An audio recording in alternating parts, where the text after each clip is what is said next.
Hello friends and welcome. So this is Akshay again. So basic to advance Excel के series में हम Excel formulas ये topic के ऊपर डिस्कशन कर रहे हैं। पिछले कुछ वीडियोस में हमने बहुत सारे फार्मूलाज कवर किए हैं। आज के वीडियो में हम फ्रीज और लॉक सेल रेफरेंस ये टॉपिक के ऊपर डिस्कशन करेंगे। बेसिकली ये कोई फार्मूला नहीं है, लेकिन फार्मूलाज में यूज़ होने वाला एक इम्पॉर्टेंट टॉपिक है। फ्रीज और लॉक सेल रेफरेंस ये फार्मूला में यूज़ होता है। वीडियो के एंड तक ज़रूर देखना। अगर आपको वीडियो पसंद है तो लाइक करना, एंड चैनल को आपने अभी तक सब्सक्राइब नहीं किया है तो प्लीज़ सब्सक्राइब करना। स्टार्ट करते हैं फ्रीज और लॉक सेल रेफरेंस इसके ऊपर। ओके। इसमें आप देख सकते हैं, यहाँ पे साइन जो यूज़ होता है, इसमें डॉलर साइन यूज होता है। कोई सेल आपको लॉक करना है एंड या फिर सेल रेफरेंस लॉक करना है, तो उस केस में डॉलर ये साइन यूज़ होता है। एंड इसका कीबोर्ड शॉर्टकट जो है F4 से वो फ्रीज किया जाता है या फिर लॉक किया जाता है। तो इस लॉक सेल रेफरेंस में तीन टाइप है। एक तो एंटायर सेल फ्रीज, सेकंड है रो फ्रीज, एंड थर्ड है कॉलम फ्रीज। यहाँ पे उसके एग्जांपल्स दिए गए। सपोज A1 आपको एक सेल को लॉक करना है, A1, जैसे कि A1 यहाँ पे है। तो इसमें मैंने आपको बताया था स्टार्टिंग के इंट्रोडक्शन पार्ट में, बताया था कि ए सेल का नेम जो है, उसमें ए ये कॉलम है एंड 1 ये रो है। तो यहाँ पे देख सकते हैं फर्स्ट एग्जांपल जो है एंटायर सेल फ्रीज। तो इस केस में आप देख सकते हैं डॉलर साइन जो है ए के सामने है एंड यहाँ पे रो के सामने भी है। तो a row and a column and 1 row. तो ये दोनों के सामने जब डॉलर साइन आता है तो उस केस में पूरा सेल फ्रीज होता है। तो यहाँ पे जो है पूरा सेल रेफरेंस फ्रीज किया गया है। उसके बाद सेकंड है टाइप रो फ्रीज। किसी किसी फॉर्मूला में आपको सिर्फ रो फ्रीज करने की ज़रूरत होती है, एंटायर सेल फ्रीज करने की ज़रूरत नहीं होती है। तो जैसे कि यहाँ पे देख सकते हैं कि यहाँ पे ए कॉलम एंड 1 रो है।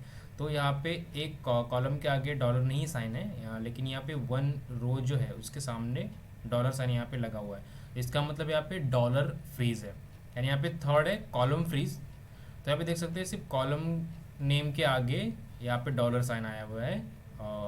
1 है, उसके आगे कोई डॉलर साइन नहीं है, कॉलम नेम के सामने ही डॉलर साइन है। तो इसका मतलब यहाँ पे कॉलम फ्रीज हुआ है। तो ये तीन सेल रेफरेंस के टाइप है, entire cell freeze, row freeze and column freeze. जैसे कि मैंने बताया था, इसका शॉर्टकट जो है F4 है।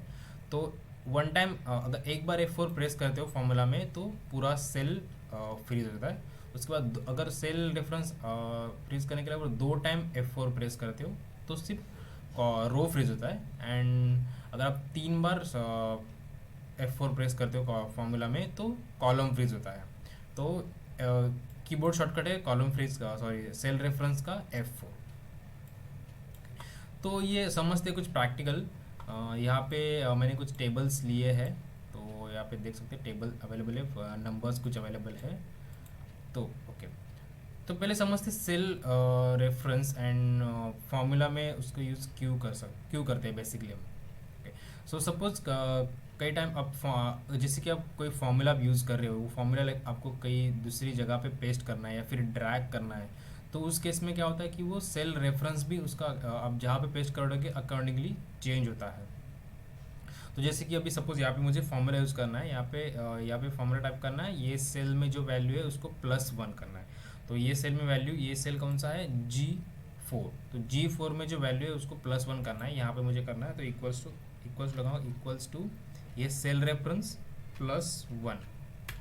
ओके, तो यहाँ पे देख सकते हैं यहाँ पे फॉर्मूला क्या है, मैं एडिट करके आपको बताता हूँ। यहाँ पे देख सकते हैं ये सेल रेफरेंस +1 यहाँ पे उसने साइन दे दिया, राइट। अब अगर ये सपोज फॉर्मूला में किसी और जगह पे पेस्ट करता हूँ, यहाँ पे नीचे सपोज पेस्ट करता हूँ, तो यहाँ पे अगर मैं फॉर्मूला एडिट करूँगा तो आप देख सकते हैं यहाँ पे सेल रेफरेंस अभी यहाँ पे उसका चेंज हुआ है। तो यहाँ पे देख सकते हैं G5+1, मतलब जैसे मैं फॉर्मूला यहाँ पे दूसरी जगह पे कई जगह पे पेस्ट कर रहा हूँ तो अकॉर्डिंगली वो फॉर्मूला का रेफरेंस जो है, अभी सपोज मैं यहाँ पे पेस्ट करता हूँ फॉर्मूला, तो अभी देख सकते हैं उसने रेफरेंस क्या ले लिया, यहाँ पे रेफरेंस है I5+1। तो I5 में कुछ भी नहीं है, ब्लैंक है, +1। तो इसके लिए यहाँ पे वैल्यू दे दिया 1, ऐसा। तो इस तरह से अगर जैसे आप फॉर्मूला चेंज करोगे, जहाँ पे पेस्ट करोगे, तो वो सेल रेफरेंस अकॉर्डिंगली चेंज होता है। तो सपोज कोई फॉर्मूला ड्रैग भी आप करते हो, ये सपोज ये फॉर्मूला मैंने यहाँ से इस तरफ अगर ड्रैग किया तो देख सकते हैं यहाँ पे सेल रेफरेंस जो यहाँ पे F2 अगर मैं करूँगा तो H4+1, तो इस टाइम पे उसने यहाँ का सेल रेफरेंस ले लिया। तो अगर इस तरफ मैं जैसे फॉर्मूला में ड्रैग करूँगा तो वो अकॉर्डिंगली यहाँ पे row wise cell reference change करते जाएगा। तो तो इस केस लेकिन आपको क्या होता है कि कभी कभी फॉर्मूला में रिक्वायरमेंट होती है कि सेल रेफरेंस चेंज ना हो, वो पर जहाँ पे अपने सेल दे दिया है वो वही सेल फिक्स रहे, मतलब कैलकुलेशन जो है उसी सेल के ऊपर डिपेंड रहे। कहीं पे भी आप फॉर्मूला पेस्ट करो तो सेल चेंज नहीं होना चाहिए। अगर ऐसा कंडीशन है, लाइक आपको यहाँ पे 14 जो है ये यहाँ पे फॉर्मूला कहीं भी पेस्ट हो लेकिन सेल रेफरेंस उसका यही रहना चाहिए G4। तो जैसे कि इक्वल्स टू दिस +1 अगर मैं करूँगा ये फॉर्मूला मेरे को कहीं पे भी मैं सपोज इतनी जगह पे मैं पेस्ट करूँगा तो सब जगह पे उसका यहाँ पे भी देख अभी अभी यहाँ पे उसका सेल रेफरेंस क्या है H5, लेकिन यहाँ पे कहीं भी फॉर्मूला में पेस्ट करूँगा तो उसका सेल रेफरेंस चेंज नहीं होना चाहिए, सेल रेफरेंस यही होना चाहिए। ऐसी आपकी कंडीशन अगर है फॉर्मूला में तो क्या कर सकते हैं, सो इक्वल्स टू दिस। अब ये सेल मैंने यहाँ पे सिलेक्ट किया, उसके बाद आपको एक बार F4 प्रेस करना है तो ये पूरा का पूरा सेल फ्रीज हो जाएगा। तो मतलब ये फॉर्मूला में कहीं पे भी अभी पेस्ट करूँगा अभी और एक कंडीशन है +1 राइट, +1 तो फिर से मैं लगा दूँ इक्वल्स टू दिस, एक बार F4+1। अभी मैं फॉर्मूला ड्रैग डाउन करूँगा कहीं पे भी तो आप देख सकते हैं सब जगह पे 15 यहाँ पे आंसर आ रहा है। मतलब यहाँ पे अगर वो फॉर्मूला एडिट करता हो तो देख सकते हैं सेल रेफरेंस उसने मतलब ये जो सेल रेफरेंस है G4 यही है, यहाँ पे कुछ सेल रेफरेंस चेंज नहीं हुआ है। तो फॉर्मूला अगर आप देखोगे तो यहाँ पे देख सकते हैं डॉलर साइन जो है कॉलम के आगे भी है एंड प्लस रो के आगे भी है। तो $G $4 मतलब दोनों जगह पे डॉलर साइन आ चुका है, इसका मतलब ये पूरा का पूरा सेल यहाँ पे फ्रीज हो चुका है राइट। तो इस तरह से एंटायर पूरा सेल फ्रीज कर होता है बेसिकली। तो अभी सेकंड यहाँ पे कंडीशन है, अगर आपको कोई फॉर्मूला में रिक्वायरमेंट होती है कि आपको सिर्फ रो फ्रीज करना होता है कोई फॉर्मूला में, ना कि कॉलम। लाइक अभी यहाँ पे मैं फॉर्मूला अगर लगाता हूँ इक्वल्स टू दिस +1, तो इस केस में आप देख सकते हैं K4+1 है। अगर फॉर्मूला में एडिट करके दिखाऊंगा तो K4+1 है। तो इसमें अब कंडीशन ऐसी है कि आप ये फॉर्मूला में कहीं पे भी ड्रैग करो, कहीं पे भी कॉपी करो, इसका रो जो है वो सेम रहना चाहिए एंड कॉलम चेंज हुआ तो चलेगा लेकिन रो यहाँ पे सेम रहना चाहिए, ये कंडीशन है।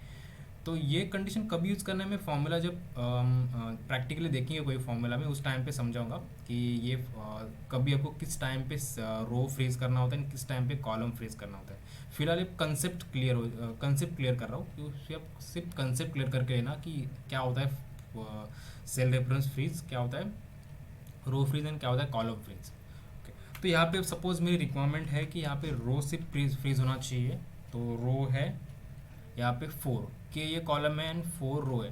तो यहाँ पे मैं फॉर्मूला कहीं पे भी पेस्ट करूँगा तो ये 4 जो चेंज नहीं होना चाहिए, 4 एज इट इज़ रहना चाहिए रो, एंड यहाँ पे कॉलम चेंज हो तो चलेगा। तो ऐसा अगर रिक्वायरमेंट है तो आपको सिर्फ यहाँ पे जैसे कि यहाँ पे रो फ्रीज में क्या है कि रो के सामने आपको डॉलर साइन लगाना होता है। तो यहाँ पे सिंपली मैं यहाँ पे डॉलर साइन अगर लगाता हूँ तो देख सकते हैं यहाँ पे डॉलर साइन यहाँ पे मैंने लगा दिया K$4, तो इसका मतलब है यहाँ पे रो फ्रीज हो गया।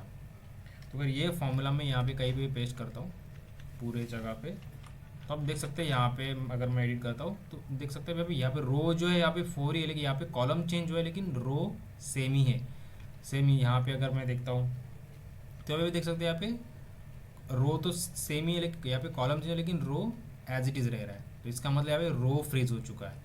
तो यहाँ फॉर्मूला कहीं पे भी पेस्ट करोगे तो यहाँ पे रो जो है सेम रहेगा। फॉर्मूला में यहाँ पे पेस्ट करूँगा तो आप देख सकते हैं यहाँ पे रो जो है 4 तो वो चेंज नहीं हो रहा है लेकिन सिर्फ कॉलम चेंज हो रहा है। तो इस तरह से तो ये था रो फ्रीज का।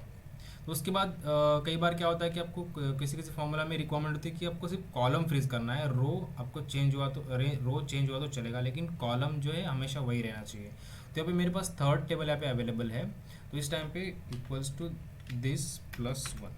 तो अभी मेरी यहाँ पे रिक्वायरमेंट है ये फॉर्मूला में G ये कॉलम है 10 ये सेल है, तो G10+1 यहाँ पे फॉर्मूला लगा हुआ है फॉर एग्जांपल। तो यहाँ पे क्या है कि G ये कॉलम जो है कॉलम ये चेंज नहीं होना चाहिए, सेल में जो रो है वो चेंज हुआ तो चलेगा। तो इस टाइम पे आपको क्या करना है, यहाँ पे जी के सामने आपको डॉलर साइन लगाना है। तो यहाँ पे डॉलर साइन लगाऊंगा एंड ये फॉर्मूला अगर मैं कहीं पे भी ड्रैग करता हूँ, जैसे कि मैं यहाँ पे कहीं पे भी ड्रैग कर रहा हूँ, तो आप देख सकते हैं यहाँ पे अगर मैं रखूँगा तो बाय डिफ़ॉल्ट अगर सेल फ्रीज भी नहीं करता तो भी यहाँ पे वो चेंज नहीं होता था। लेकिन ये फॉर्मूला अगर इस डायरेक्शन में अगर पेस्ट हो रहा है कॉलम्स में, तो उस टाइम पे वो फॉर्मूला का जो कॉलम है चेंज होने के चांसेस रहते हैं, मतलब चेंज होता है बेसिकली। लेकिन यहाँ पे मैंने जैसे कि बताया कि डॉलर साइन लगा हुआ है कॉलम के आगे, तो यहाँ पे इस केस में चेंज नहीं होगा। तो यहाँ पे अगर मैं F2 प्रेस करता हूँ तो आप देख सकते हैं यहाँ पे G10 है, तो मतलब यहाँ पे कॉलम जो है चेंज नहीं हुआ है, कॉलम एज इट इज़ रह रहा है। यहाँ पे अगर मैं नीचे देखता हूँ यहाँ पे F2, यहाँ पे देख सकते हैं कॉलम यहाँ पे सेम ही है, यहाँ पे भी G ही कॉलम है, रो यहाँ पे चेंज हुआ है लेकिन कॉलम जो है ये G जो है वही सेम रह रहा है। तो ये होता है कॉलम फ्रीज। उसके बाद ये थे सेल फ्रीज का, सेल फ्रीज या फिर सेल लॉक के कुछ एग्जांपल्स। तो ये कभी यूज़ करना है, किस टाइम पे आपको एंटायर सेल फ्रीज करना होता है, किस टाइम पे रो फ्रीज करना होता है, किस टाइम पे कॉलम फ्रीज करना होता है, ये हम आगे के कुछ वीडियोज़ में देखेंगे। जैसे जैसे हम एडवांस फार्मूलाज में जाएंगे उस टाइम पे हम ये सब कवर करेंगे। सो फिलहाल that's all for this video, thank you so much.